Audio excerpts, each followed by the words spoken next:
Hey guys, welcome back to Clownfish TV. This is Neon. We're going to talk about Elon Musk, Twitter, SpaceX, and all kinds of drama. That Twitter activist employees are very, very nervous about Elon Musk potentially taking over the platform. Now, people thought he was joking about buying it. They've been thinking that he was joking about buying it, and he sort of was in, he's out. He's trying to figure out exactly how much of Twitter is real, and he's probably going to renegotiate that price. But it does seem like he's going to buy the platform, and Twitter employees have an idea of what to expect. They can expect to get shit canned if they don't perform. That's what they can expect. So we're gonna talk about this. It's not going to go well. I think Elon Musk knows, and he did know that if he bought Twitter, he was probably going to have to start over. He probably was going to have to hire all new staff. He probably was going to have to move the business, which is why he was joking, but not joking about turning Twitter's San Francisco HQ into a homeless shelter. He knows he's probably going to have to start over. He's basically buying the Twitter brand and the code, and probably 90% of the staff is going to go one way or the other, whether he gets rid of them or they leave on their own. We're going to talk about this. We're also going to talk about SpaceX. Apparently, he's fired some employees that mouthed off to him. Because imagine that. You can still do that, right? You can still do that in America. You can fire employees who mouth off to the boss. That's how it used to work. I don't know if that's still the case or not, but Elon Musk seems to think it is. So we're going to talk about it. Before we get into it any further, please subscribe for more pop culture news, views, and rants, guys. Over 270,000 subs. Thank you for the support. We do talk about tech as it relates to pop culture. Of course, Twitter is ground zero for a lot of pop journalists and cancel culture and a lot of the drama that we talk about on this channel. A lot of this country's problems, honestly, I think you can trace back to Twitter. And we've talked about this before. Like, Twitter is the worst thing that's ever happened, I think, to social media. And it is a tempest in a teapot. It is largely fake. It is used, abused, and gamed by the media. The media is very unhappy with Elon Musk buying Twitter. They sort of died down for a while. They weren't really coming after Space Daddy as much as they were when he announced that he was going to buy it, because I think they thought the deal was going to fall through because of the fact that he wanted to verify the amount of real users on Twitter, and they were hopeful. They were keeping their fingers crossed, like, oh, he's never going to buy it. He's not going to buy it. He's just trying to get out of it. Well, no, he had an all-hands meeting. He's serious. He's serious. He's probably going to wind up getting it cheaper, but he's definitely serious now. All the headlines are starting up again about what an awful person Elon Musk is. So let's talk about this all hands meeting first. And I'm sure some of you have seen the responses on the Slack channel. And Elon Musk has seen the responses on the Twitter Slack channel as he is talking during the all hands meeting. This is kind of like school kids passing notes when the teacher's talking. They're all bad mouthing Elon Musk on the Slack as he's telling them what's what. This article out here, Tasmanian, breaks it down nicely. What happened? Elon Musk met with Twitter employees on Thursday to answer questions, clarifying the future of the platform that will become his if the purchase will be completed. Again, he's serious. He spoke about some plans and also explained his views on remote work and layoffs, which employees are afraid of. And I think he's definitely going to clean house. He has to. During the meeting, Musk made it clear that freedom of speech is a priority for him. Speaking about his stance on content moderation, he said, "We should allow people to say what they want." Musk emphasized that it's essential to have free speech and for people to be able to communicate freely. To be very clear, he said that Twitter should work to prevent the spread of potentially harmful or offensive content in order for users to feel comfortable using the platform. There's freedom of speech and freedom of reach. He explained anyone can go to Times Square and say whatever they want, but that does not mean that it needs to be advertised to millions of people. Therefore, Musk believes that people should be allowed to say what they want as long as it's within the law, but it should not be amplified and widely spread. In addition, Musk says he has a plan to attract hundreds of thousands of new users to the platform, bringing their total to 1 billion or more. Good luck with that. To date, the platform has over 200 million accounts. How many of them are real? Although it's difficult to say how many of them are fake bots. I think probably half I'm thinking half. I think an important goal for Twitter would be to try to include as much of the country and as much of the world as possible, Musk said. He said the platform needs to change to attract wider attention. And he cited China's WeChat as an example. You basically live on WeChat in China because it's so usable and helpful to daily life. And I think we can achieve that or even get close to that on Twitter. It would be an immense success. Yeah, if it could kind of replace Facebook and people would use Twitter as the go-to to find out what's going on in the real world, not the skewed, perception-filtered world of Twitter. And that's what has happened. Now, Twitter, when it first started, was pretty much that. You would see people's tweets in real time, and most of it was, pretty innocuous stuff. Here's a picture of my cat. Here's what I'm cooking today. Did you hear the news story about this or that? Wow, that's interesting. And then 2014, 2015, 2016 rolled around, and journalists started using Twitter as ground zero for pushing certain agendas. And then Twitter activists, people that worked at Twitter, started manipulating the algorithm to cater to certain people and to drown out other voices. And now we have current year Twitter, which is not a reflection of the real world. It's a funhouse mirror version of reality. And I think, if anything, Musk is going to come in and get rid of that. He's going to smash that mirror. Whether or not it's going to be financially successful, I have no idea. So Musk answered a number of questions that worried employees the most. He called on all Tesla employees to return to office. Many Twitter employees worried about whether they could continue to work remotely. We talked about that. He said, you got to get back to work. Musk clarified the situation by saying that the preferred form of work would be for employees to work in office. However, his requirements would have flexibility in some cases. Now, this is where it gets particularly interesting because he's admitting that he will keep good employees and allow them to work remotely if they bring something to the table. The vast majority of Twitter people do not bring anything to the table. There's a hit one takes working remotely. Even if someone is working remotely, they've got to come in sometimes so they recognize their colleagues. The bias for me may be strongly toward working in person, but if somebody is exceptional, then remote work can be okay if they are exceptional. Another issue of particular concern to Twitter employees was the alleged layoffs.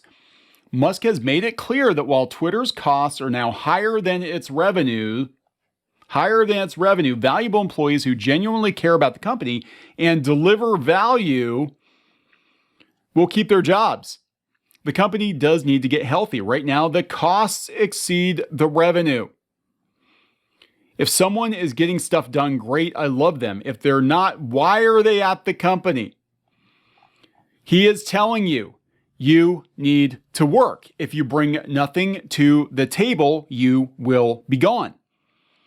Like most bosses will tell you, if you're not paying for yourself, if you're not worth me paying for you, you are gone. This is not a charity. Twitter is a for-profit company, soon to be potentially a privatized for-profit company. My understanding is that Twitter has way too many cooks in the kitchen. Twitter has become kind of a safe haven for a bunch of activists who don't really want to work that hard. We've seen a lot of evidence to support this. In the last couple of years, the amount of people working at Twitter has just exploded. It's skyrocketed. And Twitter does not need that many people working there. Most of them are just kind of collecting a check, right? So this is how Musk is cleverly wording that he's going to get rid of a shit ton of people. He's going to fire a lot of people. And he's going to use downsizing as the excuse. He's going to use, well, you don't want to come to office. And we're moving to Texas and I don't know if they are or not. But hypothetically speaking, we're moving to Texas and you don't want to come into the office and you live in San Francisco? Oh, well, bye-bye then. You're dunking on me in the Slack channel? I guess you really don't want to work here after all. Well, let's see what happened with SpaceX. SpaceX is a good example of what Elon Musk does if you dunk on him and you work for him. You're collecting a check from this guy and you're making fun of him, and he knows. SpaceX said to fire employees involved in letter rebuking Elon Musk. In the email, As Gwynne Shotwell, SpaceX's president, said the letter had made other employees feel uncomfortable, intimidated, and bullied. SpaceX, the private rocket company on Thursday fired employees who helped write and distribute an open letter criticizing the behavior of Elon Musk, said 3 employees with knowledge of the situation. Yes, it is a private company and you're dunking on your boss, you're going to get fucking fired. And then the same thing is going to happen at Twitter. He buys Twitter. I guarantee you he's keeping score. He seems like the kind of guy that would keep score. And he's like, okay, these 30 employees, I saw their names come up in that Slack channel and they were making fun of me. They're making fun of Twitter. They're indicating that they're not really serious about working here. They're not serious about working for me. They can go. They can go someplace else and don't let the door hit you on the way out. Some SpaceX employees began circulating the letter, which denounced Mr. Musk's activity on Twitter on Wednesday. The letter called the billionaire's public behavior and tweeting a frequent source of distraction and embarrassment and asked the company to rein him in. Mr. Musk is currently closing a $44 billion deal to buy Twitter.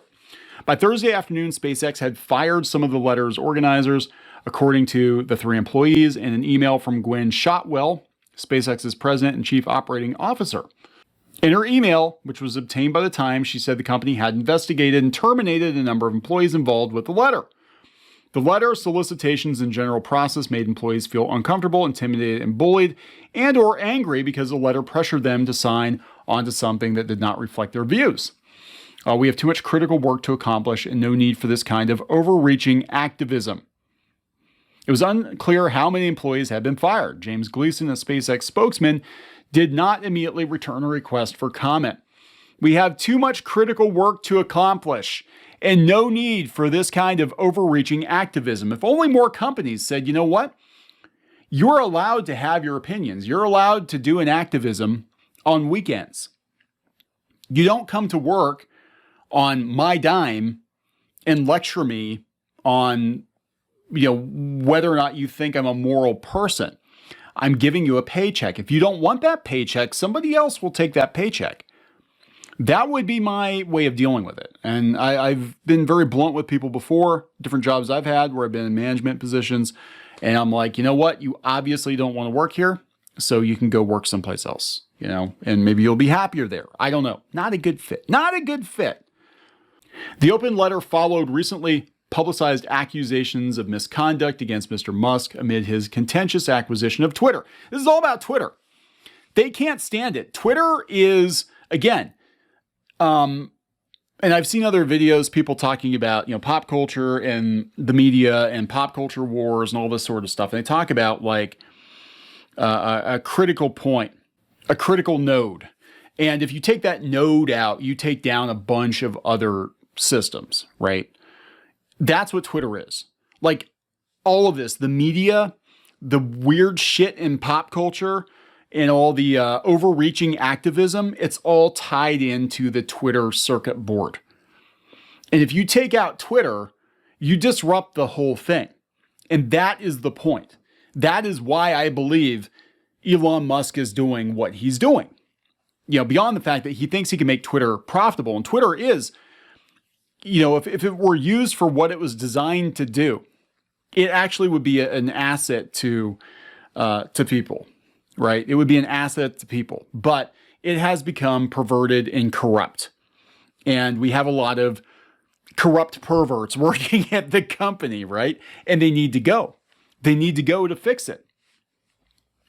The open letter followed recently publicized accusations of misconduct. In May, Insider reported that a flight attendant said, Mr. Musk. So here we go. Like, they're like, oh yeah, they're really angry about these accusations. And that's what this is all about. No, they're angry that he's going to buy Twitter, potentially, maybe, possibly. And he's going to take out a critical node. Musk called the accusations untrue. Musk has been sued by the government. Mr. Musk is rarely challenged by his own workers. Mr. Musk is a poopy stink pants. Mr. Musk is awful. Mr. Musk had a very bad week. He had a very bad week and his Tesla stock is down. He's a poopy poop pants who just wants to take people's fun away and take their jobs away. poop-faced Musk. No, that's basically what the media is doing. And they know. They know if he takes Twitter away from them, he is crippling the media. He's crippling a lot of these journalists. You know, a lot of these cancel culture parasites are going to find themselves out of work. They're not going to have a way to smear people as easily, you know, because people will be able to speak up and defend themselves without having to worry about getting kicked off the platform, blacklisted, whatever. It will be a level playing field, and they don't want that because they've spent many, many years gaming the system. And Mr. Musk could absolutely level that playing field. And again, you can't exercise demons without there being a lot of screaming and wailing. And that's exactly what's going to happen, especially if he announces he's closing the deal, because a lot of people don't believe he's going to. But if he does, oh my God, the screeching will be absolutely ridiculous. You will have never seen anything like it on social media. There will be so much gnashing of teeth. You know, again, now that he's kind of showing where he's at politically, especially, like, we cannot let somebody who has a conservative streak, God forbid, be in charge of something as important to us as Twitter. We have to stop him, whatever the cost. And I think things are going to get more and more heated for Mr. Musk. I don't know how bad it's going to get. But yeah, I think if he does buy Twitter, he's going to have to start over. He's going to have to completely start over. And I think he's playing for that. He's not stupid. You don't get to be the richest man in the world by being stupid. So anyway, we're going to wrap this up. Please subscribe for more pop culture news, views, and rants, guys. We'll talk later.